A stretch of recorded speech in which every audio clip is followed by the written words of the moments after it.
నమస్తే, welcome to our channel. నేను విశాల్ని. కూటమి ప్రభుత్వంలో సూపర్ 6 సూపర్ 7 అన్నాడు, కానీ ఒక్కటి కూడా అమలు చేయలేదు అని మాజీ ముఖ్యమంత్రి జగన్మోహన్ రెడ్డి గారు ప్రెస్ మీట్ లో వ్యాఖ్యలు చేస్తున్నారు. నిజంగా సూపర్ 6 సూపర్ 7 మా స్కీములు కూడా రద్దు చేశారు అని వ్యాఖ్యలు చేస్తున్నారు. ఇది ఎంతవరకు వాస్తవం?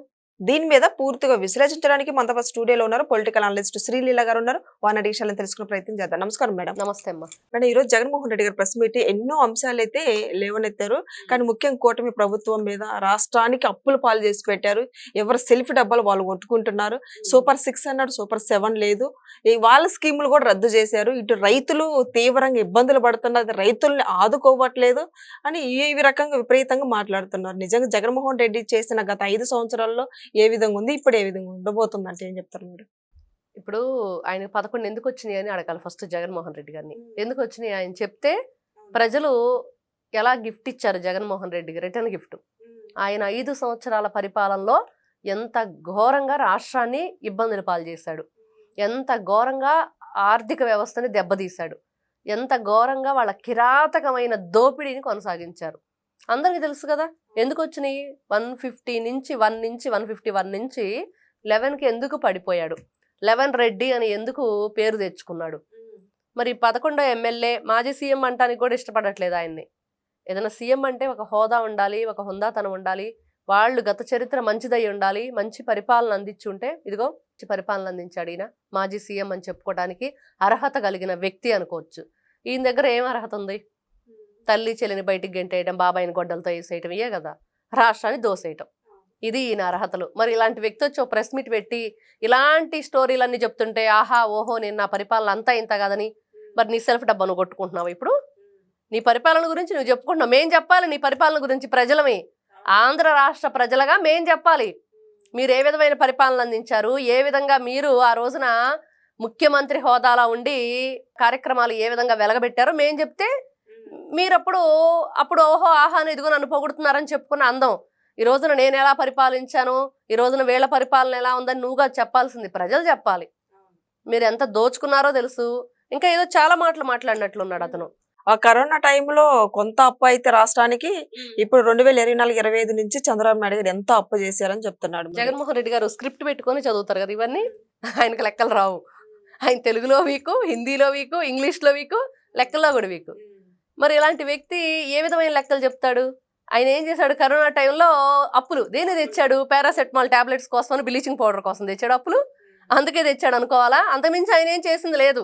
ఏంటి కరోనాలో మరి ప్రజలను ఏ విధంగా కాపాడుకోవాలి, ఈ కరోనా విజృంభించకుండా ఏ విధంగా రక్షణ తీసుకోవాలనేది ఆలోచించకుండా అదే ఉందిలే జలుబు తుమ్ములు ఎట్లానో అది కూడా అంతే అని చెప్పిన మహానుభావుడు ఈయన.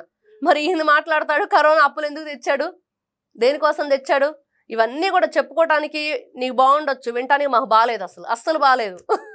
ఎందుకంటే జగన్మోహన్ రెడ్డి గారు చాలా కామెడీ, అంటే ఈ మధ్య కూడా చాలా ట్రోల్ అయ్యారు ఆయన ఇలాంటి మాటలు. అందుకనే ఈయన లెక్కలు రావు కాబట్టే మరి ఆ లెక్కల విషయంలో ఏం జరిగిందంటే తెలుసు. ఆయన చార్ట్ అకౌంట్ విజయసాయి రెడ్డి వెళ్ళిపోయాడో చూసాము.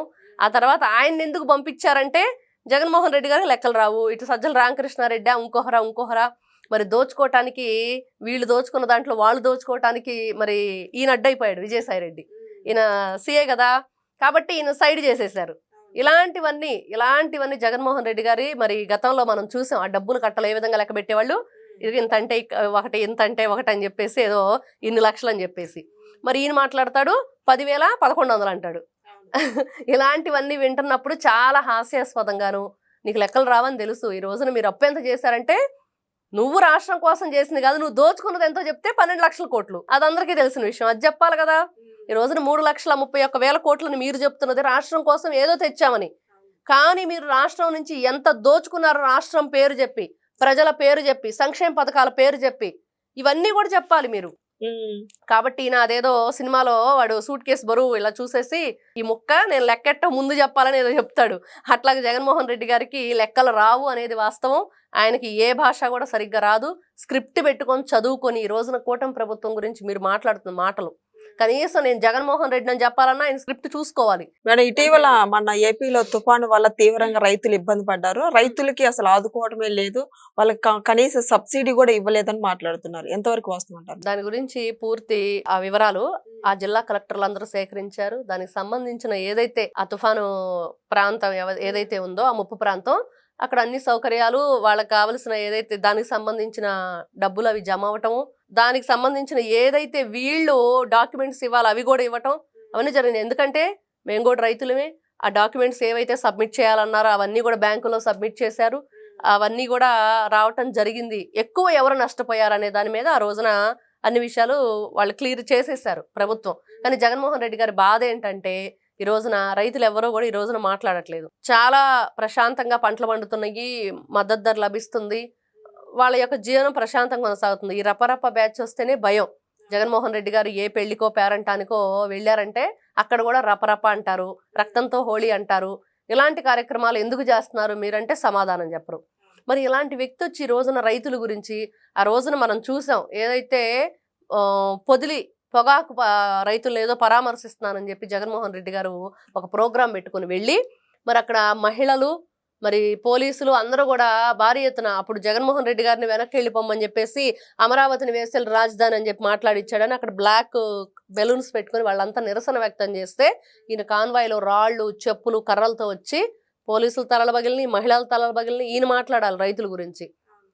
గుంటూరులో మిర్చి యార్డుకి వెళ్ళి తమరు ఏం చేశారో తెలుసు, ఓ 14 టిక్కీలు మిర్చి కొట్టేసి వచ్చేసారు. పొగాకు రైతులదేమో పొగాకు అంతా తొక్కిచ్చేశారు. మామిడి రైతులకు బంగారు పాళ్యం వెళ్ళారు ఈ దండుపాళ్యం బ్యాచ్, అక్కడ కూడా అంతే. ఇలాంటివన్నీ జగన్మోహన్ రెడ్డి గారు మళ్ళీ మళ్ళీ మళ్ళీ ప్రెస్ మీట్ పెట్టినప్పుడల్లా మీరు చేసిన అరాచకాలే గుర్తొస్తాయి, మీరు చేసిన అరాచకమైన పరిపాలనే గుర్తొస్తుంది, మీరు చేసిన దుర్మార్గ పనులు గుర్తొస్తాయి తప్పించి ఈ రోజున కూటమి ప్రభుత్వం ఏం చేస్తుంది అనే మీ క్వశ్చన్కి అర్థం లేదు. Thanks madam. నమస్తే అమ్మ.